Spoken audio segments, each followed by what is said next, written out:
Spiritual distance rarely begins with a sudden decision to walk away from faith or a loud act of rebellion.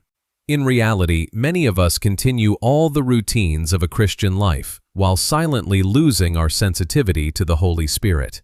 It is possible to keep functioning spiritually on the outside while becoming completely unresponsive on the inside, no longer noticing the convictions that once moved you. This video will look at how spiritual numbness forms through the smallest patterns and how you can restore the responsiveness your heart was meant to have. Think about a morning that starts with reaching for your phone before you have even fully woken up, or playing worship music while your mind is already racing through your to-do list. You sit in church, you hear the message, but there is an invisible distance growing between you and God. The conflict is not that you hate God or that you are trying to oppose Him. You still love Him, but you are drifting, and it is happening so quietly you might not even realize it. This is the emotional reality for so many. We are not rebelling, we are just disconnected.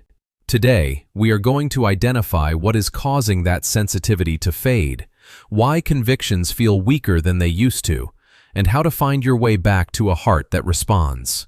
If you have felt spiritually tired lately, I want you to know that you are not alone. Spiritual drift rarely starts loudly. The first warning sign is usually much quieter than we expect. I think more people are carrying this feeling quietly than we realize. If this resonates with you, let me know in the comments. We are in this journey of understanding together. Many of us mistakenly believe that we only drift away from God when we decide to abandon our faith or commit a major sin. But the truth is often much quieter than that. You may not be far from God because you ran away. You might be far simply because you stopped responding. Spiritual numbness doesn't happen overnight. It starts with the smallest delays. You still pray out of habit. You still listen to worship music. You still speak the right language of a long-time believer. But inside, your heart is no longer as tender as it once was. Think back to the last time you felt a gentle prompting from the Holy Spirit. Maybe it was a whisper to put your phone down and pray, or an urge to apologize to someone right then. But you told yourself, later. When we keep our minds busy to avoid the convictions in our hearts, we are slowly building a wall.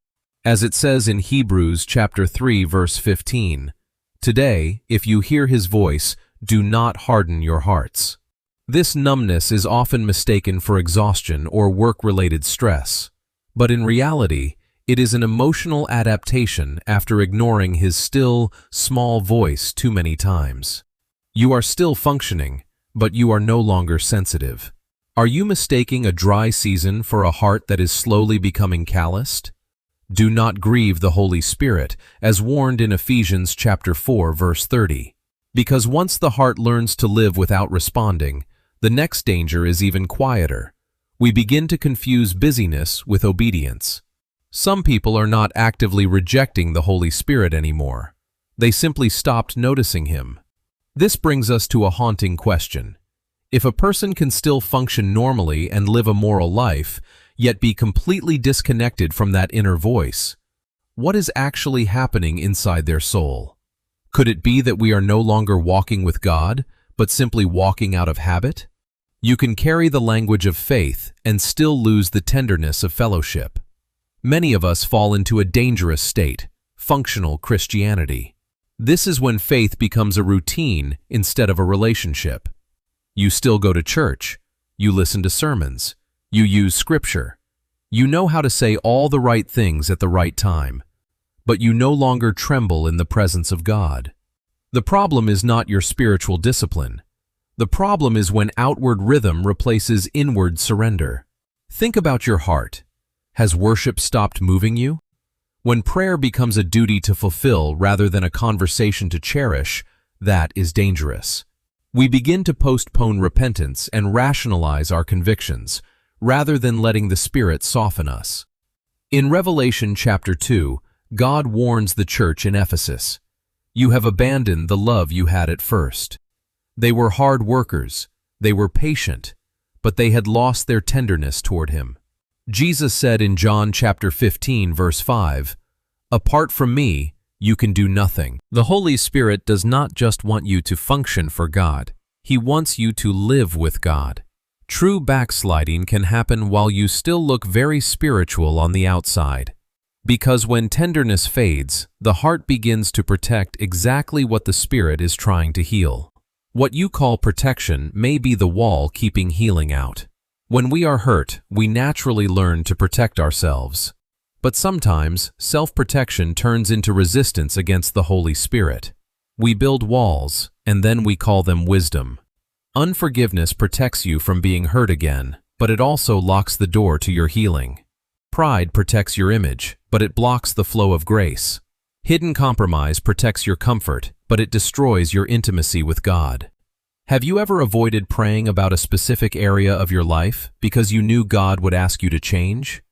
James chapter 4 verse 6 reminds us, God opposes the proud but shows favor to the humble. Many things that damage your fellowship with the Spirit began as emotional survival mechanisms. But remember this, He is not exposing your wounds to shame you. He is touching them to heal you. Do not mistake His desire to set you free for a desire to judge you. The most dangerous moment is not when the Spirit convicts you. It is when conviction no longer moves you. Conviction is not God trying to crush you. It is mercy trying to reach you. When the Holy Spirit prompts you, it is a sign that He is still leading you.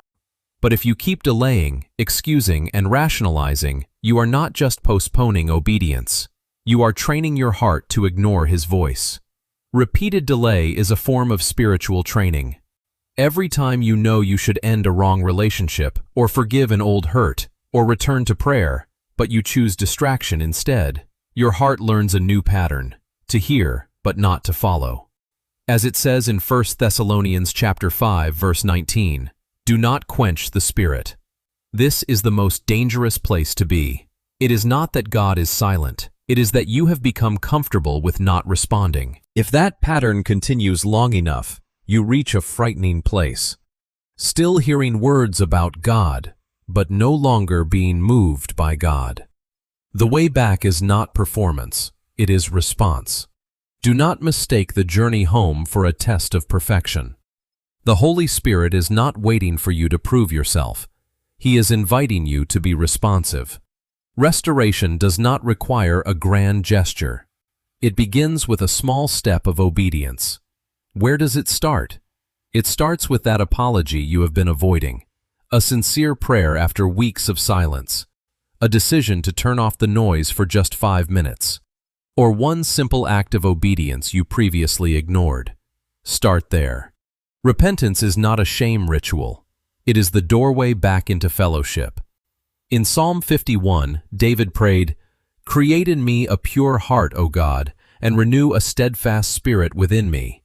God is always ready to restore your tenderness. As promised in 1 John chapter 1 verse 9, if we confess our sins, He is faithful and just to forgive us. You can be tender again. You can hear Him again. So, before this message ends, we need to bring this from awareness into surrender. Spiritual distance is rarely an instant event. It is the result of slowly adapting to the noise around us. God does not abandon you easily. It is simply that your sensitivity has become buried under patterns of busyness and distraction. You did not lose His voice, you simply learned to ignore it. But the hope remains. Tenderness can always be restored the moment you choose to pause and respond.